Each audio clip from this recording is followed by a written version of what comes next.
Welcome student to civil spirit channel. હું તમારી માટે આજે ફરીથી એક નવા 10 ક્વેશ્ચનનો વિડીયો લઈને આવ્યો છું. હું આશા રાખું છું કે તમને મારા વિડીયો ગમે છે અને હું જે રીતે ભણાવું છું એ રીતે તમને ફાવે છે. તો વધારે ટાઈમ નથી વેસ્ટ કરતા. હવે આપણે આગળ વધીએ નવા 10 વિડીયો પર. આ છે પાર્ટ 3 શિફ્ટ 2નું પેપર. જે આજે જે શિફ્ટ 2નું પેપર છે એનો છેલ્લા 10 ક્વેશ્ચન છે. તો પહેલો ક્વેશ્ચન કહે છે, એક સમાંતર શ્રેણીનું પદ 5 છે અને સામાન્ય તફાવત 3 છે. જો આ શ્રેણીના પ્રથમ n પદોનો સરવાળો 670 છે તો n નું મૂલ્ય શું છે? એટલે તમને શું કીધું છે? n નું મૂલ્ય ફાઇન્ડ કરવાનું કીધું છે. અને આપ્યું છે સમાંતર શ્રેણીના પદોને કુલ પદોનો સરવાળો આપી દીધો છે. બરાબર. તો ઇક્વેશન કયું લાગશે? Sn is equal two n/2 2a plus n-1 into d. આ તમારું ઇક્વેશન અહીંયા આગળ લાગુ પડશે. હવે અહીંયા આગળ શું કીધું? શ્રેણીનું પ્રથમ પદ 5 છે એટલે તમારો a શું આવી ગયો? 5 આવી ગયો. સામાન્ય તફાવત એટલે d આપી દીધો, d આવી ગયો તમારો 3. બરાબર. અને પદોનો સરવાળો એટલે Sn આવી ગયું તમારું 670. તો અહીં આગળ આવી ગયું તમારું 670. અહીં આગળ આવી ગયું n/2. અહીં આવી ગયું 2 into 5 plus n-1 into 3. Okay, એટલે આ રીતે તમારું આવ્યું આખું. હવે શું થશે? આ બેને ઉપર લઈ જાઓ તો શું થઈ ગયું? 1340 થઈ ગયું. Is equal two n into 2 5 છે 10 પ્લસ 3n-3. તો આવી ગયું 1340 is equal two 10n plus 3n square minus 3n એમ કહી શકાય. તો હવે આખું પદ આમ લખાય 1340 is equal two 3n square plus 7n. Okay, તો હવે હું આમ લખી શકું આ પદને 3n square plus 7n minus 1340 is equal two 0. હવે આપણે શું કરવાના? અવયવ પાડવાના એનના. બરાબર. આખું ઇક્વેશન આપણી પાસે રેડી છે.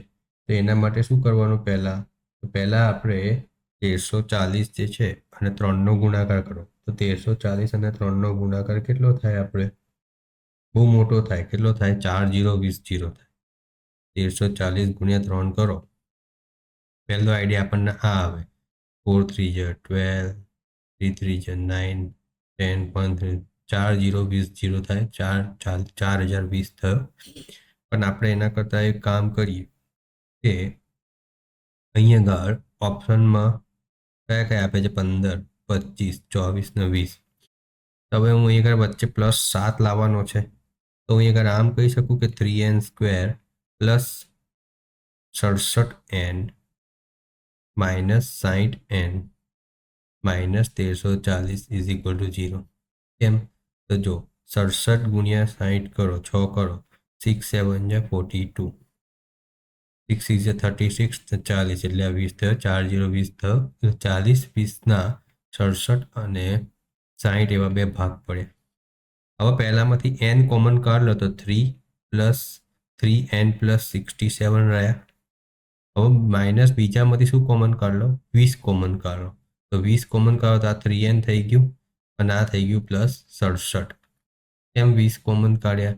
તો 67 ગુણ્યા તમે 20 કરશો તો 134 આવશે. તો આપણને 2 મળ્યા, n-20 અને 3n પ્લસ 67. તો આમાં માઇનસની value n is equal to 20 આપણે લઈ શકીએ. તો n ઇઝ ઇક્વલ ટુ 20નો આન્સર આવે. તો આપણો આન્સર સાચો થયો. એટલે આમાં થોડું તમારે છે ને આ બધાના અવયવ પાડતા આવડવા જોઈએ. એટલે એનું નોલેજ તો તમારે હોવું જોઈએ. સેકન્ડ છે કે જેનીએ તેની ગણિતની પરીક્ષામાં 85% ગુણ મેળવ્યા, જેમાં કુલ 250 ગુણ હતા. 95% ગુણ મેળવવાનું લક્ષ્ય હાંસલ કરવા માટે તેને કેટલા વધારાના ગુણની જરૂર છે? હવે 85% તો મેળવ્યા છે. હાંસલ કેટલું કરવાનું છે? 95% કરવાનું છે. તો વધારે કેટલા? 10% લાવવાના છે ને. 10% કેટલાના લાવવાના છે? તો 250ના લાવવાના. તો 250ના 10% કેટલા થયા? તો 250 ગુણ્યા 10 ભાગ્યા 100 એકાએક એટલે 25 ગુણ એને વધારાના લાવવાના. તો આપણો આન્સર અહીંયા આગળ 25 સાચો છે. લોજિક છે. હવે ત્રીજો ક્વેશ્ચન, 2 દિવસીય સ્થાનિક તહેવારમાં એક વિક્રેતા હોટ ડોગ અને હેમબર્ગર વેચે છે. પ્રથમ દિવસે તે કુલ 1200માં 50 હોટડોગ અને 30 હેમબર્ગર વેચે છે. બીજા દિવસે તે કુલ 1840માં 70 હોટડોગ્સ અને 50 હેમબર્ગર વેચે છે.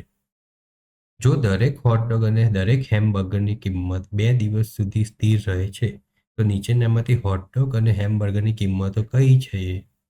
તો જો પહેલી કન્ડિશન શું આપી છે કે 50 હોટડોગ એટલે 50 હોટડોગ એચ પ્લસ 30 હેમબર્ગર એટલે બી કેટલામાં વેચે છે? 1200માં. બીજી કન્ડિશન શું છે તમારી કે 70 હોટ પ્લસ 50 બર્ગર એટલામાં વેચે છે? 1840માં વેચે છે. તો આપણે આ બેમાંથી કોઈ એક વેલ્યુને સામાન્ય કરી દઈએ, સેમ કરી દઈએ. તો 50 બીની વેલ્યુને સામાન્ય સેમ કરીએ તો ઉપર 5 વડે ગુણો, નીચે 3 વડે ગુણો તો કેટલો આવ્યો? ઉપર 250 એચ વત્તા 150 બી ઇઝ ઇક્વલ ટુ 6000 આવ્યા અને નીચે આવ્યા 210 એચ વત્તા 150 બી ઇઝ ઇક્વલ ટુ 1840 ગુણ્યા 3 તો 0 3 0 4 3 12 3 24 25 1 3 3 5520 આવ્યો. કેટલો આન્સર આ? 5520. તો હવે માઇનસ માઇનસ ને માઇનસ તો આ ઉડી ગયું. આ બચ્યા 40 એચ અને આ બચ્યું 0 8 4 480. તો એચ બરાબર કેટલા આવ્યા? 12 આવ્યા. હવે અહીં એચ બરાબર 12 એટલે ડી, એચ એટલે ડી, સોરી અને ડી ધાર લો ને એટલે આપણને અંદર જ ધાર્યું જે જ કરીએ. અહીં એચ તો હોટ ડોગનો ડી અને હેમબર્ગરનો એચ. તો આપણે ડી બરાબર કેટલા આવ્યા? 12 આવ્યા. તો ડી બરાબર 12 એક જ ઓપ્શનમાં છે તો આ જવાબ સાચો. કંઈ વધારે ગણવા નહીં જવાનું, ટાઈમ આપણી પાસે ના હોય. અહીં આગળ તમે ગણી શકો છો, તમારે ગણવું હોય તો. ડીની વેલ્યુ આમાં પુટ ઓન કરી દો તો 50 ગુણ્યા 12 કેટલા થયા? 600 થયા વત્તા 30 એચ ઇઝ ઇક્વલ ટુ 1200. તો 30 એચ ઇઝ ઇક્વલ ટુ શું થયું? 1200 માઇનસ 600. તો 30 એચ ઇઝ ઇક્વલ ટુ 600 આવ્યો. તો એચ ઇઝ ઇક્વલ ટુ થયો 20. થઈ ગયો આન્સર. ઓકે. હવે ચોથો ક્વેશ્ચન, 2 અલગ અલગ ઘંટ અનુક્રમે 10 મિનિટ અને 14 મિનિટના નિયમિત સમયાંતરે વાગે છે.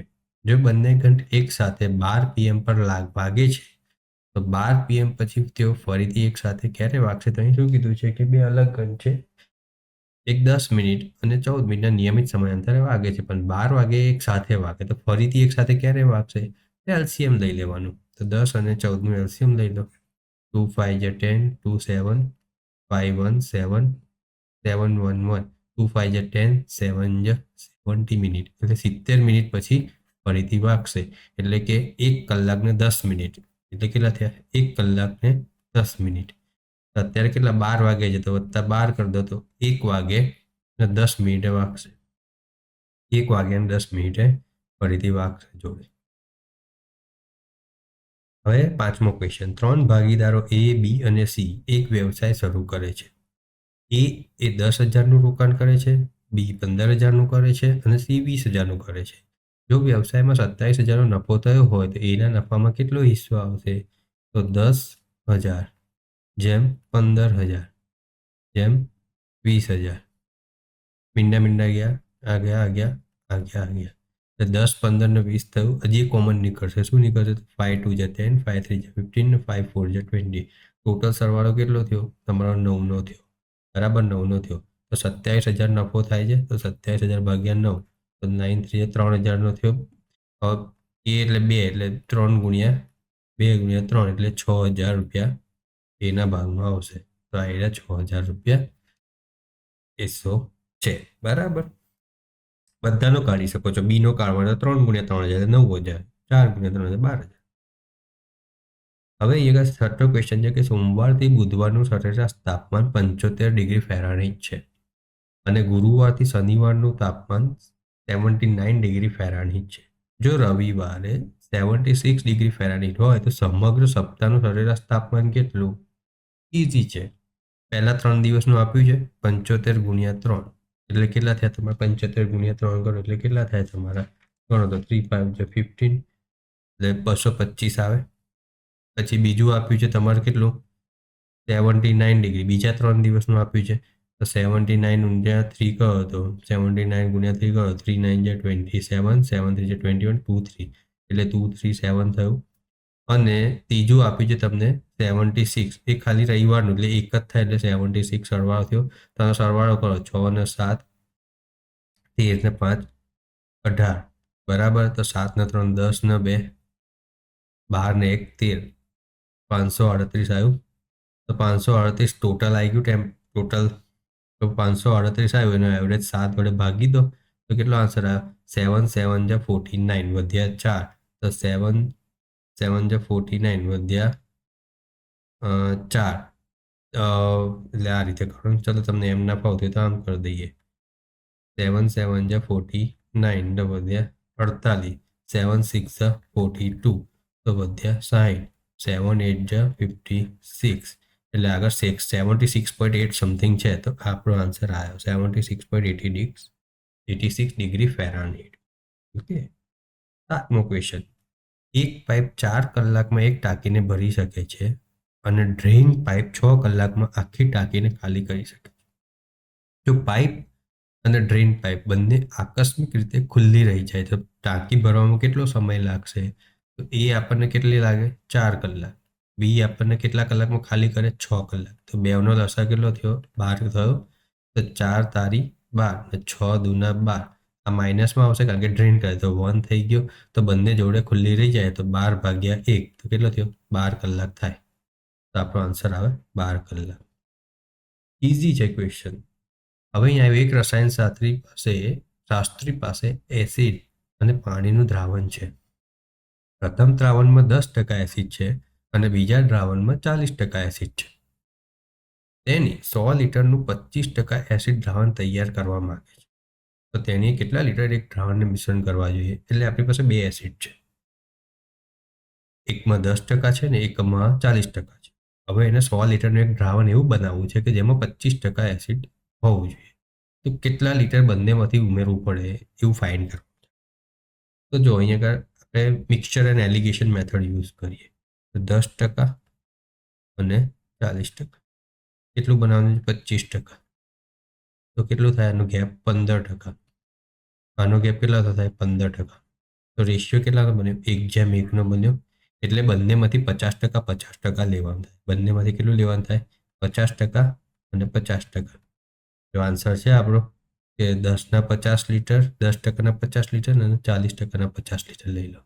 તમારે ચેક કરવું હોય તો કરી જો 10%નું 50 લીટરમાં કરીએ તો કેટલા આવે 5. અને 40%નું 50 લીટર, 50 લીટરનું 40% કરીએ તો કેટલા આવે 20. તો 2 થઈને 25 થઈ ગયું. તો 100ના 25% તમારા 25 આવે. તો આવી ગયો ને આપણો આન્સર. એટલે વેરિફિકેશન પણ થઈ ગયું ને આપણી પાસે. એટલે આપણો આન્સર આવે 3. હવે 9મો ક્વેશ્ચન. એક કાર ઉત્પાદક કંપની દર મહિને 2500 કારનું ઉત્પાદન કરે છે. તો ઉત્પાદિત દરેક 100 કારમાંથી એક કારમાં ખામીયુક્ત બ્રેક સિસ્ટમ હોવાનું જણાય છે. તો એક મહિનામાં કેટલી કારમાં ખામીયુક્ત બ્રેક સિસ્ટમ હોવાની અપેક્ષા છે? હવે દર મહિને કેટલાનું ઉત્પાદન કરે છે 2500 બરાબર. હવે 100માંથી એકમાં ખામી હોય તો 2500માંથી કેટલામાં હોય ઇઝ અ ક્વેશ્ચન છે. તો 2500 ગુણ્યા 1/100 તો કેટલો આન્સર આવે 25. તો 25 કારમાં ખામી હોવાની અપેક્ષા આપણે કરી શકીએ છીએ. લાસ્ટ ક્વેશ્ચન આજનો શું કહે છે કે 70 એક સ્પર્ધામાં 2 લાખની ઇનામની રકમ 3 સ્પર્ધકો ABC વચ્ચે અનુક્રમે 3:2:5ના ગુણોત્તરમાં અનુસાર વહેંચવાની છે. સ્પર્ધક બી તેના ઇનામનો એક ભાગ દાન આપવાનું નક્કી કરે છે. જો તે તેની ઇનામની રકમના 8 ભાગોમાંથી 2 ભાગ દાન કરે તો તેની પાસે કેટલી રકમ બાકી રહેશે? તો જો અહીં શું કર્યું છે A, B ને C માં 3:2:5ના ગુણોત્તરમાં વેચવામાં આવે તો 10 થઈ ગયું. રકમ કેટલી છે 2 લાખ છે તો ભાગ્યા 10 કરો તો કેટલી થઈ ટોટલ 20,000 થઈ. 20,000 તો એના ભાગમાં બીના ભાગમાં આપણે ફાઇન્ડ કરો તો બીના ભાગમાં કેટલી આવે તો 20,000 ગુણ્યા 2 0 0 0 0 2 4 એટલે 40,000ની આવે. 40,000ની આવે તો 40,000ની તમારી રકમ આવી. હવે 40,000માં એવો કેટલા ભાગનું દાન કરે છે? 8 ભાગોમાંથી 2 ભાગ. તો 2/8 કરીએ આપણે તો 1/4 થયું. તો 1/4 ઓફ 40,000 તો કેટલા થયા? 10,000 દાન કરે છે. તો એના પછી કેટલી બાકી રહે? તો 40,000 માઇનસ 10,000. તો એની પાસે કુલ કિંમત બાકી રહે 30,000. ખબર પડી ગઈ? કશું છે નહીં. તો હું આશા રાખું છું કે તમને આ 10 ક્વેશ્ચન સમજ પડ્યા હોય. તો આજે આપણે શિફ્ટ 2નું પેપર ફિનિશ કર્યું. હવે નેક્સ્ટ 10 ક્વેશ્ચન આપણે શિફ્ટ 3ના પેપર લઈશું. ત્યાં સુધી બધાને ઓલ ધ બેસ્ટ.